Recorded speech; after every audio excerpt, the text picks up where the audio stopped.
గోవిందాయ నమః.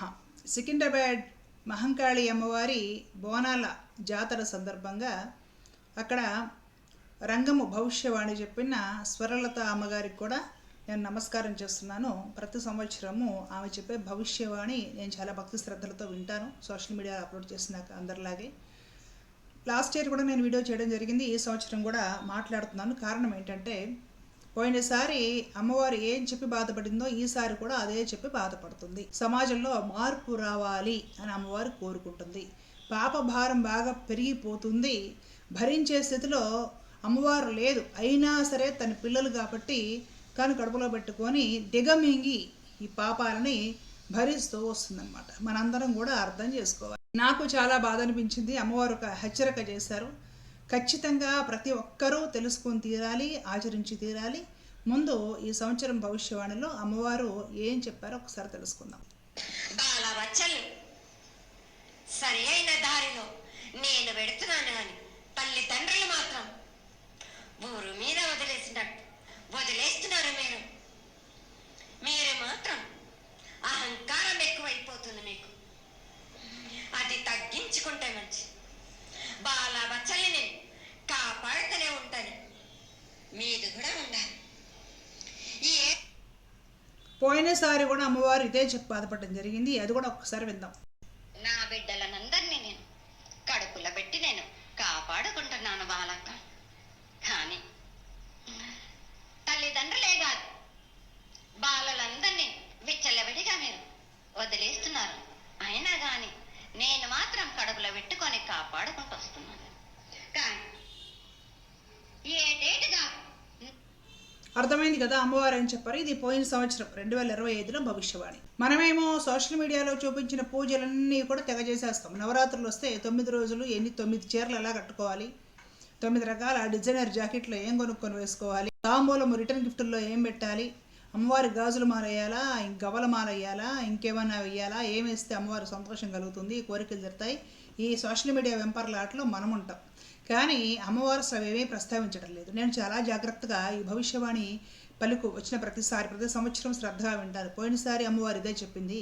నేను అది వినిపిస్తూ లాస్ట్ ఇయర్ వీడియో కూడా చేశాను. ఆ వీడియో చాలామంది చూశారు. ఈ సంవత్సరము కూడా అమ్మవారు ఇదే చెప్పి బాధపడుతుంది. ఇప్పటికైనా గుర్తుంచుకోండి, ఇప్పటికైనా బుద్ధి తెచ్చుకొని మనము జాగ్రత్తగా నడుచుకోకపోతే అమ్మవారు కూడా కొన్నాళ్ళు పోయాక పాపభారం మోయలేదు. ఆమె ఏం చెప్తుందో గమనించారా? తల్లిదండ్రులు పిల్లలకి విలువలు, సంస్కారము, వివేకము నేర్పకుండా బరి తెగించి విచ్చలవిడిగా ఊర్ల మీద వదులుతున్నారు. పాపభారం పెరిగిపోతూ ఉంది. కన్న తల్లిదండ్రులే ఆ విధంగా కుటుంబాలను విచ్ఛిన్నం చేయడము, పిల్లల్ని పట్టించుకోకుండా పిల్లలకి విలువలు నేర్పకుండా వదలడం, తద్వారా నేరాలు పెరిగిపోవడం, ఇన్ని జరుగుతున్నా కూడా జగన్ మాత్రమే నేను మాత్రము కడుపులో పెట్టుకొని ఎలాగో ఆ పాపాన్ని భరిస్తూ కూడా కాపాడుకొస్తున్నాను అనేసి చెప్తుంది. ఆమె మనల్ని మన పద్ధతి సరి చేసుకొని నచ్చ చెబుతుంది. వినకపోతే ఇంక అమ్మవారు కూడా సోలమో కత్తో ఎత్తుకుంటుంది. అంతే కదా, ప్రేమగా చెప్తుంది. పాపం ఎంత ఉన్నా కూడా నేను భరించుకొస్తున్నానని చెప్తుంది ఆమె. ఇంకా మనం మారలేదు, పాపం పెరిగిపోయిందంటే ఇంకంతే. ఇంకా ఆమె ఎవరు ఒళ్ళోకి తీసుకునే తల్లి ఉంటుందో ఆవిడే సోలము, కత్తి, డమరు మొత్తం పట్టుకొని దిగుతుందన్నమాట రంగంలోకి. భారతదేశంలో స్త్రీని దేవతగా గౌరవించే సాంప్రదాయం ఉంది. స్త్రీని తల్లిలా చూడాలి, చెల్లిలాగా, సోదరులా చూడాలి, లేదా దేవతలాగా, అమ్మవారిలాగా భావించాలని ఒక సాంప్రదాయం ఉంది. ఎన్నో ప్రాంతాలలో కన్యా పూజలు, ఆడపిల్లల్ని అమ్మవారి రూపంగా భావించి బాలా పూజలు కూడా చేస్తారు. కన్యా పూజలు, కుమారి పూజలను కూడా అంటారు. నవరాత్రుల్లో చేస్తారు ప్రత్యేకంగా. ఇదే సమాజంలో పిల్లలు నేరాలకు అలవాటు పడుతున్నారు. ఆడపిల్లలు, మగపిల్లలు ఇద్దరికి చెప్తున్నాను నేను ఇక్కడ. నాకేమీ పార్షియాలిటీ లేదు. ఆడపిల్లల్ని వెనకేసుకొచ్చి మగపిల్లల్ని తిట్టాలని లేదనమాట. ఆడపిల్లలు కూడా చాలా చిన్న ఏజ్లో అనకూడదు, వాళ్ళ వర్జినిటీ కోల్పోతున్నారు. ఇది యాక్చువల్గా ఇంగ్లాండ్, అమెరికా అట్లాంటి కొంత వెస్టర్న్ కంట్రీస్తో ఉండేవి. 15-16 ఏళ్ళు వచ్చేసరికి వర్జినిటీ కోల్పోవడం అనేది. కానీ భారతదేశంలో కూడా హిందువులు మెజారిటీగా ఉన్న ఈ దేశంలో కూడా ఆ సంస్కృతి బాగా పెరిగిపోతూ ఉంటుంది. 10th ఇంటర్లో చదువుతున్న వయసులోని ఎప్పుడో పెళ్ళైన తర్వాత మనకు కలగాల్సిన అనుభవాలు పెళ్ళికి ముందే కలగడము, ఇట్లాంటివన్నీ కూడా ఆడపిల్లలు కూడా కాలు జారి పిచ్చి పిచ్చి పనులు చేస్తున్నారు. తల్లిదండ్రులు ఇష్టం వచ్చినట్టు వాళ్ళని వదలడం, ఫ్రీడమ్ పేరుతోటి అతి ఫ్రీడమ్ అనమాట, అతి స్వేచ్ఛ. వాళ్ళని పట్టించుకోకపోవడము, ఏమైందిలే ఈరోజు అందరూ అంతే కదా అన్నట్లుగా ఒక నిర్లక్ష్యమైన ధోరణి వలన ఆడపిల్లలు కూడా చాలా తొందరగా పాడైపోతున్నారు. ఇకపోతే మగపిల్లలు కూడా ఏంటంటే ఆడపిల్లలను ఒక ఆట వస్తువుల కింద చూసే సంస్కృతి భారతదేశంలో ప్రమాదకరంగా పెరిగిపోతుంది. గ్యాంగ్ రేపులు చేస్తున్నారంటే ఆలోచించండి. అంటే ఒక ఆడపిల్ల కనపడితే ఒకడు సరిపోడు, నలుగురు ఐదుగురికి ఒక గ్యాంగ్గా తయారు చేసేసి ఒక ఆడపిల్ల మీద గ్యాంగ్ రేపు చేస్తున్నారు అంటే ఆడపిల్లని కనీసం ఒక మనిషి, ఒక ప్రాణిగా తనలో కూడా ఒక ప్రాణం ఉంది, తనకి బాధలు ఉంటాయి, తను ఒక మనిషి అనైనా కనీసం ఆలోచన చేస్తున్నారా? మరి చేసే వాళ్ళలో వేరే మతస్థులు కాదు, మన వాళ్ళు కూడా బోల్డ్ మంది ఉన్నారు. ఒక రేపు జరిగింది అంటే ఆ రేపు చేసిన వాళ్ళందరూ వేరే మతస్థులైనా ఎంతమంది హిందువులని చెప్పుకునే వాళ్ళు రేపులు చేయట్లేదు, తెల్లారు లెగిస్తాయి. మరి ఈ బాధలన్నీ అనుభవించేది ఎవరు? ఆడపిల్ల అమ్మవారి స్వరూపము అని మనకు శాస్త్రాలు చెప్తున్నప్పుడు ఆడపిల్లని రేపు చేసిన, ఆడపిల్లని గ్యాంగ్ రేపు చేసిన ఆ బాధ మొత్తము, ఆ పాపం మొత్తం అనుభవించి బాధపడేది అమ్మవారే కదండి. ప్రతిసారి రంగము భవిష్యవాణి జరిగినప్పుడు ఆ స్వర్ణలత అమ్మగారు అదే చెప్తున్నారు. ప్రతిసారి ఇంకా ఇతరత్ర విషయాలు కొన్ని చెప్తున్నా కూడా వర్షాలు వస్తాయి, భూకంపాలు వస్తాయి, అవి ఆ సంవత్సరం జరిగే కొన్ని చెప్తారనుకోండి. ప్రతిసారి ఆమె సిమిలారిటీ ఇదే అన్నమాట. తల్లిదండ్రులు పిల్లల్ని విచ్చలవిడిగా వదిలేస్తున్నారు. సమాజం పాడైపోతుంది, సమాజం పాడైపోతుంది, సమాజం పాడైపోతుంది. ఈ పాపాన్ని నేను కాబట్టి కడుపులో పెట్టుకొని భరిస్తున్నాను, మీరు ఎన్ని పాప పనులు చేస్తున్నా అని అమ్మవారు ప్రతిసారి అదే మాట చెప్తుంది. ఇది గమనించారా? ఎంతమంది గమనించారు?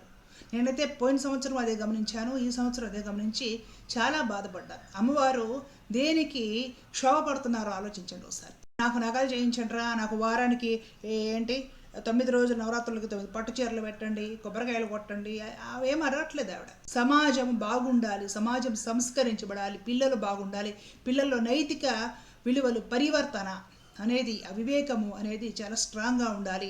దానికి తల్లిదండ్రులు కారణమై ఉండాలి. తల్లిదండ్రులు నేర్పాలి, వాళ్ళకు ట్రైనింగ్ ఇచ్చి. తల్లిదండ్రులకు వివేకము, నైతిక విలువలు, మంచి సంస్కారాలు, మంచి ధర్మము, మంచి బుద్ధి ఉంటేగా పిల్లలకు నేర్పేది. తల్లిదండ్రులు పాడైందే కాక పిల్లల్ని పాడు చేస్తున్నారు, సమాజాన్ని పాడు చేస్తున్నారు అనేసి అమ్మవారు ఆక్రోశిస్తుంది, అమ్మవారు క్షోభ పడుతుంది. పసిబిడ్డల మీద రేపులు, ఆడపిల్ల కడుపులో ఉంటే అంతే అబార్షన్ చేయించుకొని తీసేయాలి. కడుపులో ఆడపిల్లని అబార్షన్ చేయించుకొని చంపేస్తే అమ్మవారు కాదా బాధపడేది? ఆ కడుపులో ఉన్న పసిపిండము అమ్మవారు కాదా ఆడపిల్ల? ఆలోచించండి మీరు. మనము చేసే పాపాలకు ఆడపిల్లల పైన వివక్ష అనమాట. ఆడపిల్లలు పుడితే ఉంచుకోకూడదు, మగపిల్లాడే పుట్టాలి మనకు. ఆ వివక్ష అమ్మవారు సహించట్లేదు. ఆడపిల్లని చిన్నప్పటి నుంచే రేప్ చేసేయడం, లైంగికంగా వేధించడం, ఆ వివక్షని, ఆ దారుణాలు, ఆ పాపాలు అమ్మవారు సహించట్లేదు. గ్యాంగ్ రేపులు చేయడం, ఆ విధంగా ఈ కుర్రాళ్ళకు కూడా కాస్త పెద్దవి కానీ బైకులు, సెల్ ఫోన్లు అన్నీ కొనిచ్చేసేసి తిరగండి రా అనేసి డబ్బిచ్చి పాకెట్ మనీ ఇచ్చి వదలడం రోడ్ల మీద ఆంబోతులు వదిలినట్టు. వాళ్ళేమో పిచ్చివన్నీ సెల్ ఫోన్లో చూసి పిచ్చివన్నీ నేర్చుకొని పిచ్చి కోరికలన్నీ మొగ్గలు తొడిగి పోయి ఊర్లో ఆడపిల్ల ఒంటరిగా దొరికితే దాని మీద పడిపోవడం, గ్యాంగ్ రేపులు చేసేయడం, ఇవన్నీ భరిస్తుంది అంతర్యామిగా ఉన్న అమ్మవారే కదా. కాబట్టి ఆమె ఆ స్వర్ణలత ఆ అమ్మవారి శరీరంలోకి వచ్చినప్పుడు ఆక్రోశిస్తూ మాట్లాడుతుంది. కళ్ళవెంట నీళ్లు వస్తున్నాయి, ఆమె క్షోభ పడుతుంది. అర్థం చేసుకోండి. అమ్మవారు మహంకాళి అమ్మవారు ఎందుకు బాధపడుతుందో అర్థం చేసుకోండి మీరు. అక్రమ సంబంధాలు పెట్టుకొని మహిళలు ఇల్లాలు పాడైపోయింది అంటే దానికి కూడా అమ్మవారే బాధపడుతుందండి. ఏ మహిళైనా అక్రమ సంబంధం పెట్టుకొని పెళ్ళైనాక అది చెడిపోయిందంటే అమ్మవారి పేరు తీసేసినట్లే. అది దానికి అసలు బతుకుండే అర్హత లేదు. అక్రమ సంబంధం పెట్టుకునే మహిళకి బతుకుండే అర్హత లేదు అసలు. అమ్మవారి స్వరూపం మహిళ అయినప్పుడు ఆ పనులు చేయవచ్చా? అక్రమ సంబంధాలు పెట్టుకొని అడ్డొస్తున్నారని పిల్లలను చంపే మహిళలు ఉన్నారండి. అమ్మవారికి ఆక్రోశం కలగదా? ప్రతిసారి రిపీట్గా అమ్మవారు రంగం భవిష్యవాణిలో ఇవే చెప్తుంది. సమాజం పాడైపోతుంది, నైతిక విలువలు సన్నగిల్లిపోతున్నాయి, మనుషుల్లో సంస్కారము ధర్మము లోపించిపోతుంది, తల్లిదండ్రులు చెడి పిల్లల్ని కూడా చెడగొట్టి ఆంబోతులను వదిలినట్టు ఊరి మీద వదులుతున్నారు, పాపం పెరిగిపోతుంది. అయినా సరే నేను తల్లిని కాబట్టి కడుపులో దాచుకొని వస్తున్నాను. పాపం ఇంకా పెరిగిపోయిందంటే ఆవిడ కూడా బద్దలు కొట్టేస్తుంది, అయిపోతుంది అప్పటికి లోకం. కాబట్టి అమ్మవారు క్షోభిస్తుంది. సమాజంలో నైతిక విలువలు సంస్కారము లేకుండా పోతున్నాయి.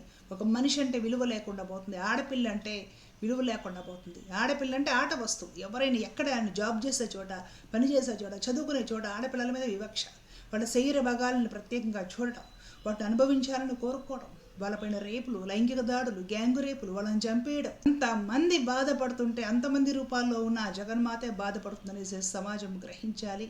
ప్రతి మనిషిలోనూ మార్పు రావాలి. మహిళలను తల్లిని చూడటము, అక్క చెల్లెలను చూడటము ప్రతి ఒక్కరు అలవాటు చేసుకోవాలి. మహిళలు కూడా, ఆడపిల్లలు కూడా చిన్న వయసులో తల్లిదండ్రుల మాటలు వినాలి. చిన్న వయసులోని వర్జినిటీ కోల్పోవడము ఇవి చాలా చాలా తప్పుడు పనులు, జీవితాన్ని సర్వనాశనం చేసుకునే పనులు. అలాగే పెళ్ళైన మహిళలు కూడా సిగ్గు లేకుండా భర్తను మోసం చేసి అక్రమ సంబంధం పెట్టుకోవడం, అక్రమ సంబంధాలు పెట్టుకొని భర్తని పిల్లల్ని చంపేయడం లాంటి సిగ్గుమాలిన పనులు చేయడం కంటే కూడా కాస్త విషం దించి అవడం మీరు. కట్టుకున్న భర్తను మోసం చేయడము, ప్రియుడి కోసం అనేసి కన్న బిడ్డలను చంపడం, భర్తను చంపడం లాంటి సిగ్గుమాలిన పనులు పవిత్ర భారతదేశంలో చేస్తున్నారు. ఇవన్నీ చూసే అమ్మవారు క్షోభిస్తుంది. అమ్మవారి క్షోభకి ఆమె కన్నీళ్లు రావడానికి కూడా కారణం అది. సమాజం మారాలి, మహిళల పట్ల సమాజం ఉన్నతంగా ఆలోచించాలి, మహిళలు ఖచ్చితంగా నీతి నియమాలతోటి బ్రతికి తీరాలి. ఆ విధంగా ఉండగలిగితే నిజంగా మనం జగన్మాతకు చేసే పూజ అదే. కాబట్టి సమాజం మారాలని కోరుకుందామండి. అమ్మవారికి నమస్కారం చేసుకుంటూ ధర్మరక్ష రక్షిత జై శ్రీమన్నారాయణ కృష్ణ.